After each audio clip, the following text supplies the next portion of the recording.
Welcome everyone back to AQA A-Level History.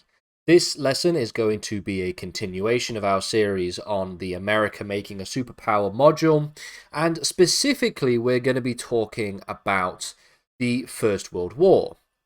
Now, this is where we're at in terms of the specification, highlighted in red. We're continuing looking at the populism, progressivism, and imperialism chapter, which is chapter number 2, which explores American history from a political, economic, and foreign policy perspective from 1890 to 1920.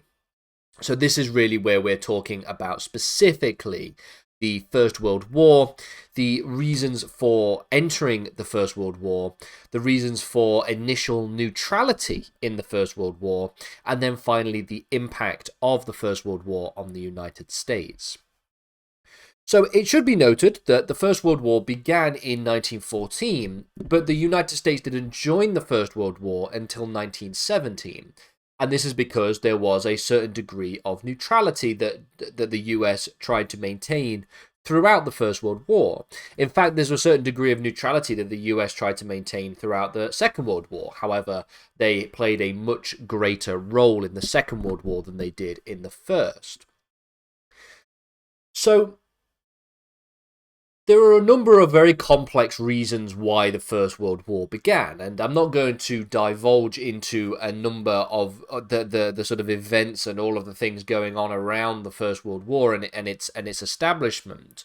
But what I should just make a very clear point with is that the First World War begins in 1914, and it begins essentially as a spark, which then essentially devolves into a global war, a global war that is fought almost entirely in Europe, unfortunately. But the general point that begins here is the assassination of the Austrian of the Austro-Hungarian Empire of Archduke Franz Ferdinand by a Serb nationalist. The Serb nationalist was called Gavrilo Princip.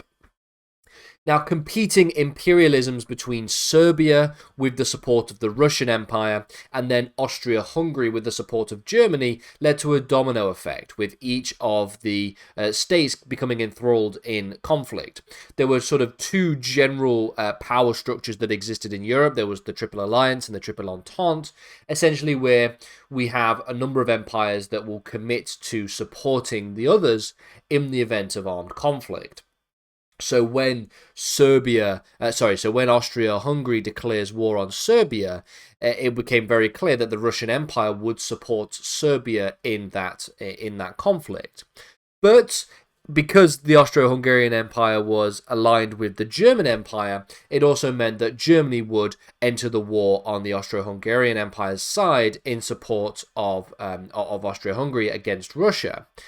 But then when Germany declares war on the Russian Empire, because France is allied with the Russian Empire, France declares war on the German Empire. And then the British enter the First World War because the Germans didn't respect the neutrality of Belgium. Essentially, the ultimatum that was offered by the British was that if you stay out of Belgium, otherwise we will enter the war on their behalf and on the side of France and the Russian Empire. Germany did not respect Belgian neutrality, instead opting for what was known as the Schlieffen Plan, which was essentially a plan that was to try and get France out of the war as quickly as possible, was to essentially invade France through Belgium and try and strike as far as possible towards Paris. This then brought Great Britain into the war. So all of this became a very, very broad conflict very, very quickly. And as I mentioned here, we have a sort of domino effect taking place. Now, because this is a module on US history, that is all we're going to talk about in terms of where the US isn't involved at that particular point. Essentially, for the vast majority of the First World War, the US remained neutral. They only got involved in April 1917, so a good few years after the war begins, and only a year before the war ends. Their neutrality was consistent with their track record of general foreign policy isolationism. One of the main benefits of the United States is their ability to be isolationist, in the sense that they don't have to get involved in European conflicts because they've got two oceans between them. They have the Atlantic on one side and the Pacific on the other, so they sort of remained isolated from the rest of the world. Essentially, one of the things that tends to have been a charge levied against the United States was that they were aiming to profit by economically trading with both sides. Moreover, many US citizens actually shared sympathies with both sides of the conflict, with many being of German descent. So, unlike the Second World War, the First World War was one in which there wasn't necessarily a clear individual or a side that was definitely wrong, compared to that of the Second World War, which of course a war against fascism. The Second World War is one of those very clear-cut good versus evil conflicts, but the First World War is a little bit different, because the First World War doesn't have this same kind of sense of domination and fascism and racism that existed in the Second World War. The Second World War was a whole different beast in and of itself. So many German descending U.S. citizens, in fact, did sympathise with the German side of the conflict. There were many people who sympathised with both sides of the conflict. So it wasn't necessarily clear that if the USA was going to enter the First World War, which side they would enter on behalf of. Now, the reason why they ultimately did join the First World War is multifaceted. There are a multifaceted number of reasons for why this is the case. So, popular support of the Triple Entente being, of course, the Great Britain, France, and the Russian Empire, began to increase. Being a predominantly English-speaking country, British propaganda was able to penetrate the US population much more so than that of German propaganda. So the British were able to essentially speak to the United States citizenry much better than they did than the German side.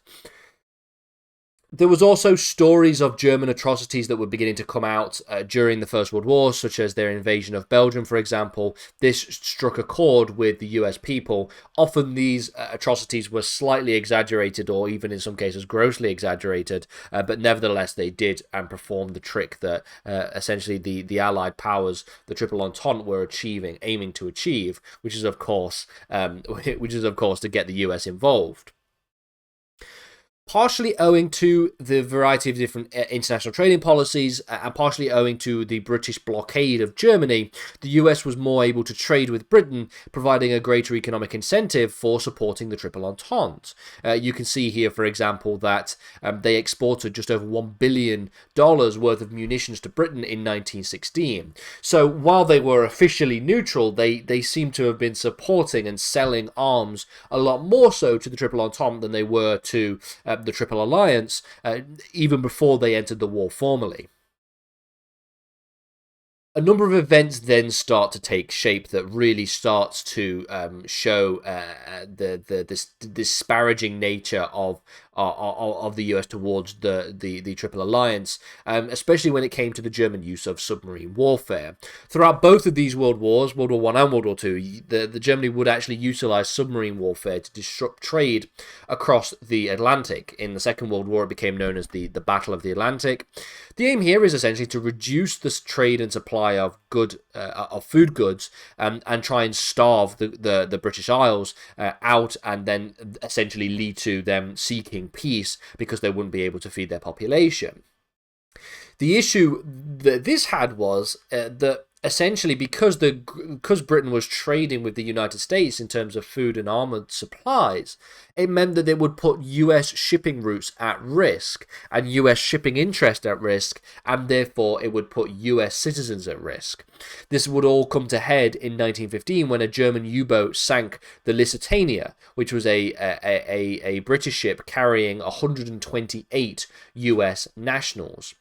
The German Empire responded to this event by agreeing not to attack US shipping, but they would eventually have no choice but to go back on this by 1917 because they were being starved out themselves by the British and the Royal Navy in blocking trading routes into the German Empire itself. Finally, then, we have the Zimmerman letter. This was a note which was intercepted in March 1917, which suggested that Germany would support a Mexican attack on the United States, essentially trying to bring the United States in, or at least keep the United States away from entering the war in Europe by keeping themselves busy with Mexico.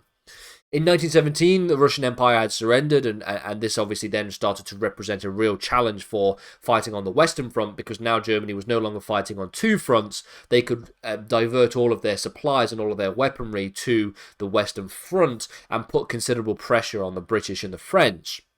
The combination of factors of this ultimately leads to the US making the decision to enter the war itself.